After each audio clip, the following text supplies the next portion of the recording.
Kita ke nikel Konawe yang disedot hartanya oleh negara Tiongkok, yang semua ini dibuka jalan besar-besaran oleh pejabat yang ternyata ngakali pemimpin tertinggi. Hal ini sesungguhnya melanggar pasal 33 Undang-Undang Dasar. Sesungguhnya hal ini kita harus ingatkan. Kita ingatkan pelajaran bernegara agar generasi New Mind faham bernegara, terutama calon pejabatnya nanti. Jangan terlalu berpolitik cara menjalankan negaranya seperti dalam 20 tahun terakhir. Dalam bernegara ada 7 panji yang harus seimbang diurusinya. 7 pilar tersebut adalah ideologi, politik, ekonomi, sosial, budaya, pertahanan, dan keamanan. Saat ini 80% adalah politik, sisanya ekonomi, sisanya lupa. Kalau boleh dipentingkan, maka sesungguhnya pertahananlah yang harus nomor 1, karena melindungi hajat hidup dan tumpah darah Indonesia itu di departemen ini, di Departemen Pertahanan. Ini kalau Menhannya dan pemimpin tertinggi mengerti bernegara ala negara superpower, maka inilah harusnya yang dikedepankan. Sayang yang sekarang belum menunjukkan hal itu. Pandemi ini masalah kesehatan, iya benar, tapi kalau melumpuhkan ekonomi dan membuat negara lain menyerang kita dengan berita-berita mengerikan tentang COVID di Indonesia, dan pemerintah saat ini tidak mengcounternya, ini menunjukkan lemahnya hubungan internasional dan pertahanan luar negeri Indonesia. Tidak ada counter propaganda di luar negerinya. Berita Indonesia demikian parahnya di luar negeri. Seakan pandemi di Indonesia itu paling parah, lebih parah dari India yang memapar hampir 30% manusia di India. Sementara di Indonesia itu hanya 10%-nya India, tapi citranya di luar negeri lebih parah. Itu saja contoh bagaimana bernegara Indonesia itu jago kandang, dan ini berbahaya. Itu nanti oleh New Mind tidak boleh terjadi lagi. Represif menekan itu jangan ke rakyat, tapi negara lain yang merugikan kita itu yang ditekan. Kembali ke negara berdaulat dan pejabatnya faham bernegara, maka setiap langkah harus menguntungkan masyarakat adalah wajib, serta melindungi tumpah darah Indonesia itu adalah wajib. Lalu kita semua tahu apa yang namanya nation interest. Setiap negara punya tujuan bernegaranya. Demikian juga negara besar seperti Tiongkok. Negara ini mau menantang Amerika sebagai New World Order, sebagai sheriffnya dunia. Di kampanyenya mereka selalu manis, tidak mau perang tapi maunya dagang. Dan ternyata dagangnya selalu menguntungkan Tiongkok lebih banyak dan mengambil bahan baku negara lain.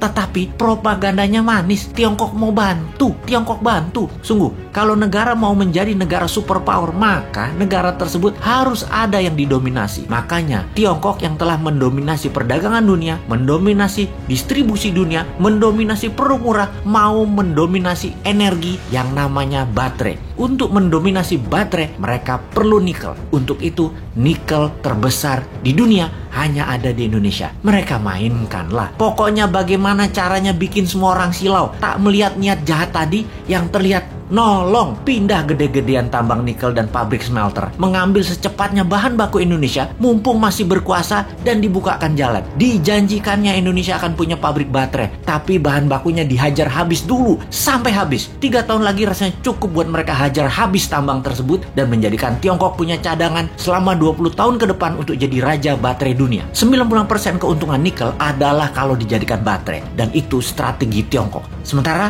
kita dapat taiknya Tiongkok. Sudah sejak 4 tahun lalu kita berjuang mengingatkan bahayanya tambang nikel di Sulawesi karena tidak menghasilkan keuntungan apapun buat Indonesia atau kurang menghasilkan keuntungan buat Indonesia. Buktinya kita masih ngutang bernegaranya. Sementara kalau nikel jadi baterai tanpa asing, maka hutang plus tidak ngutang lagi adalah sebuah kepastian. Oh lupa, doktrin di kepala para pejabat Indonesia saat ini kan Indonesia tidak mampu berdiri sendiri tanpa asing. Wahai pejabat, realistiklah. Kalau nikel tambangnya membuat kita kaya, saat ini kita nggak ngutang lagi sekarang. Tetapi mengapa masih ngutang?